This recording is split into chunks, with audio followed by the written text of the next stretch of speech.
নমস্কার বন্ধুরা, আমি অনিমা। দেখুন আজকে আমি বানাচ্ছি পায়েস, পিটুলি পায়েস। এখানে দুধ, এলাচ আর তেজপাতা দিয়ে দুধটাকে খুব ভালো করে জাল করে নেব। এবার দেখুন গোবিন্দভোগ চাল ভিজিয়ে রেখেছি ওদিকে, আর এদিকে দুধের ভেতরে একটু মিল্ক পাউডার দিয়ে দিয়েছি। মিল্ক পাউডারটা দিলে কী হয়, একটু ভালো টেস্ট হয়। এখানে আপনি খোয়া ক্ষীরও দিতে পারেন। আর এই গোবিন্দভোগ চালটাকে দিয়ে দিচ্ছি। 1 বাটি চাল যদি নেন, হাফ বাটি পেস্ট করে দিতে হবে। হাফ বাটি গোটা দিলাম, ভিজানো ছিল, আর হাফ বাটি আমি কাজু বাদাম আর চালটাকে পেস্ট করে নেবো। এই যে দেখুন কাজু আর চালটাকে পেস্ট করে নিচ্ছি।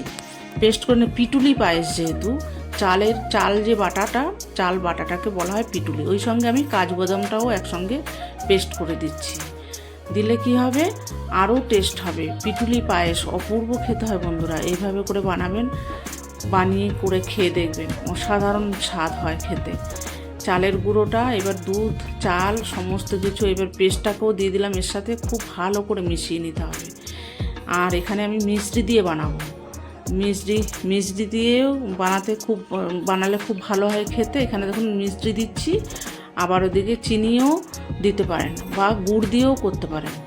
এইভাবে করে আপনারা বানাবেন। দেখুন স্বাদ মতো একটু নুন দিয়ে দিচ্ছি। পায়েসে একটু নুন না দিলে, মিষ্টি জিনিস তো, নুন না দিলে ঠিক স্বাদটা আসে না। এইভাবে করে একটু স্বাদটাকে ব্যালেন্স করে নিতে হবে। আর এই যে দেখুন পায়েসটা আমার প্রায় রেডি হয়ে গেছে। এবার দিয়ে দেবো উপর থেকে একটু কেশরটাকে দিয়ে দিয়েছি। এবার কেশরটাকে খুব ভালো করে নাড়িয়ে চাড়িয়ে নেবো ভালো করে। এবার হতে দেবো। কেশরটা দুধে ভিজিয়েও দিতে পারেন, আমি এখানে কেশরটাকে পরে দিয়েছি। দেখবেন আস্তে আস্তে কি সুন্দর রঙটা ছেড়ে দেবে।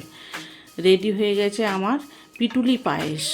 দেখুন অপূর্ব স্বাদের হয় খেতে। এরকম করে বানাবেন বন্ধুরা, দারুণ স্বাদের হয় খেতে। আর আমার চ্যানেলটির সঙ্গে থাকবেন, ফুড কালচার চ্যানেলটির সঙ্গে থাকবেন, সাবস্ক্রাইব করবেন, লাইক করবেন, প্রচুর শেয়ার করবেন।